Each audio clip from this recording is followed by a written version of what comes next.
दोस्तों, मैं हूं doctor Amit Shukla, lifestyle and basic health care experts. अपने channel science and art of health के इस एपिसोड में आपका हम स्वागत करते हैं। दोस्तों, आज हम डायबिटीज़ के कारणों पर चर्चा करेंगे, लेकिन उसके पहले डायबिटीज़ के बारे में एक छोटा सा इंट्रोडक्शन। डायबिटीज़ एक हार्मोनल बीमारी है जिसमें कि या तो इंसुलिन का बनना रुक जाता है या इंसुलिन का रेजिस्टेंस हो जाता है।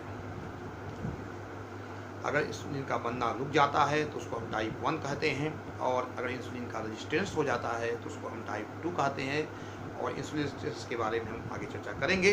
उसके बाद पहले हम भारत के बारे में जानकारी दे दें कि भारत में डायबिटीज़ की क्या स्थिति है। तो दोस्तों, 77 मिलियन आबादी करीब भारत में डायबिटीज़ से पीड़ित है और करीब 25 मिलियन प्री डायबिटिक है।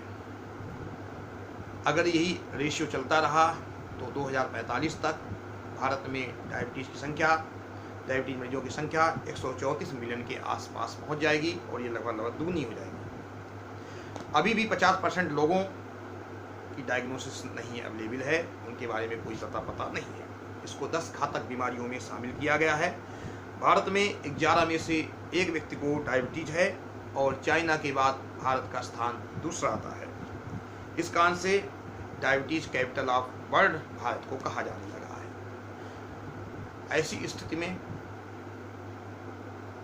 क्या करना चाहिए और भारत में डायबिटीज़ के क्या कारण हैं, इस पर मैंने आज एक जानकारी आपको देना है कि भारत में क्या ऐसे कारण हैं कि जो भारत डायबिटीज़ कैपिटल के रूप में जाना जाने लगा है। तो आज हम भारत में डायबिटीज़ के क्या कारण हैं और टाइप 2 डायबिटीज़ के क्या कारण हैं, इस पर चर्चा करेंगे। तो पहला कारण है फैमिली हिस्ट्री। ऐसे लोग जिनके माता पिता को डायबिटीज़ है, दादा दादी को डायबिटीज़ है, नाना नानी को डायबिटीज़ है, उनको भी डायबिटीज़ होने की संभावना होती है। या ऐसे लोग जो कि ओवरवेट हैं, ओबिसिटी है, मोटापा है, ऐसे लोगों को भी डायबिटीज़ होने की संभावना रहती है। ऐसे लोग जो एक्सरसाइज नहीं करते हैं, उनको भी डायबिटीज़ होने की संभावना रहती है। या ऐसे लोग जिनका खान पान पुअर डाइट है, यानी कि कार्बोहाइड्रेट रिच डाइट है, ऐसा खाद्य पदार्थ जिसमें कि खाद्य पदार्थ की मात्रा में कार्बोहाइड्रेट की मात्रा ज़्यादा होती है, जिसके कारण से इंसुलिन रेजिस्टेंस पैदा होता है। इंसुलिन रेजिस्टेंस क्या होता है कि हमारे ब्लड में इंसुलिन की मात्रा ज़्यादा होने के बावजूद भी हमारी जो कोशिकाएं हैं वो ग्लूकोज को रिसीव नहीं कर पाती हैं, चाहे इंसुलिन की मात्रा कितनी भी बढ़ा दी जाए। ऐसी स्थिति को हम इंसुलिन रेजिस्टेंस कहते हैं। और टाइप 2 डायबिटीज़ के केस में ऐसी स्थिति उत्पन्न होती है कि ब्लड में इंसुलिन की मात्रा तो ज़्यादा होती है, लेकिन उसके बावजूद भी हमारी कोशिकाएं, सेल्स ग्लूकोज को रिसीव नहीं कर पाती और ग्लूकोज की मात्रा बढ़ जाती है और टाइप 2 डायबिटीज़ को पैदा करती है। ऐसे लोग भी हैं। अगला कारण है ऐसे लोग हैं जिनकी एज 55 ईयर्स से एज है, उनको भी डायबिटीज़ होने की संभावना बनी रहती है। या ऐसी माएँ जिनको प्रेगनेंसी के दौरान डायबिटीज़ हुआ था, उनको भी डायबिटीज़ होने की संभावना बनी रहती है। या ऐसी महिलाएं जिनको पॉलीसिस्टिक ओवेरियन सिंड्रोम है, उनको भी डायबिटीज़ होने की संभावना बनी रहती है। या ऐसी माएँ जिनको कि ओवरवेट 4.5 kg से ज़्यादा वजन का बच्चा हुआ है, उनको भी डायबिटीज़ टाइप 2 होने की संभावना बनी रहती है। कुछ हार्मोनल बीमारियां हैं, उनमें हार्मोन्स जो पैदा होते हैं, एक्स्ट्रा में हार्मोन्स पैदा होते हैं, वो इंसुलिन रेजिस्टेंस पैदा करते हैं। जैसे कि कुशिंग सिंड्रोम में कार्टिसोल हार्मोन्स ज़्यादा मात्रा में बनने लगता है, जिसके कारण से इंसुलिन रेजिस्टेंस पैदा हो जाता है। एक्रोमेगेली में ग्रोथ हार्मोन की अधिकता हो जाती है, इस कारण से इंसुलिन रेजिस्टेंस पैदा हो जाता है। और हाइपरथायराइडिज्म के केस में ये देखा गया है कि थायरॉक्सिन हार्मोन्स की अधिकता ज़्यादा होने के कारण इंसुलिन रेजिस्टेंस पैदा हो जाता है और टाइप 2 डायबिटीज़ होने की संभावना बढ़ जाती है। इसके अलावा पेनक्रियाज में कोई ट्रॉमा हो गया है या पेनक्रियाज में इन्फ्लेमेशन हो गया है, सूजन आ गई है या पेनक्रियाज को निकाल दिया गया है, इस कारण से भी डायबिटीज होने की संभावना बन जाती है।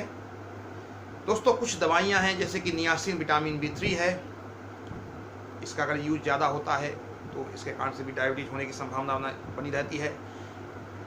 कुछ डायबिटिक्स हैं जो पेशाब की मात्रा बढ़ाती हैं, उनके कारण भी डायबिटीज होने की संभावना बढ़ती है। एंटीसीजर ड्रग हैं, साइकियाट्रिक ड्रग हैं, HIV की दवा, स्टेरॉयड हार्मोन्स अगर दिए जा रहे हैं उनको भी, ऐसे व्यक्तियों को जिनमें स्टेरॉयड थेरेपी चल रही है उनको भी टाइप 2 डायबिटीज होने की संभावना बनी रहती है। इसके अलावा एंटी रिजेक्शन ड्रग जो कि ट्रांसप्लांट अंगों के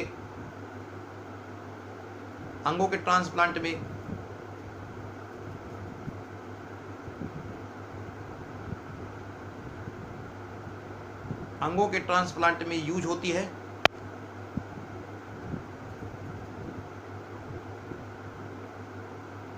उनको भी डायबिटीज होने की संभावना बनी रहती है। एक दवा LDL को कम करने के लिए स्टेटिन्स दी जाती है, उनको भी डायबिटीज टाइप 2 होने की संभावना बनी रहती है।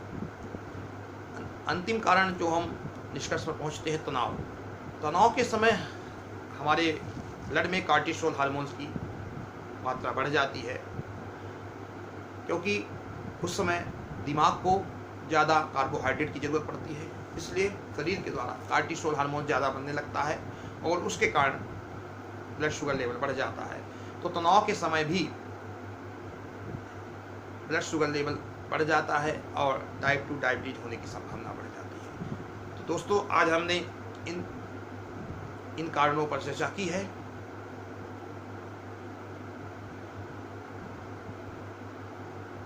दोस्तों आज मैंने इन कारणों पर चर्चा की कि डायबिटीज के क्या कारण हैं, और आपको अगर ये वीडियो अच्छा लगा तो इसको लाइक करें, शेयर करें और सब्सक्राइब करें। आने वाले समय में ऐसे ही अच्छे वीडियो हम आप तक लाएंगे। देखने के लिए धन्यवाद।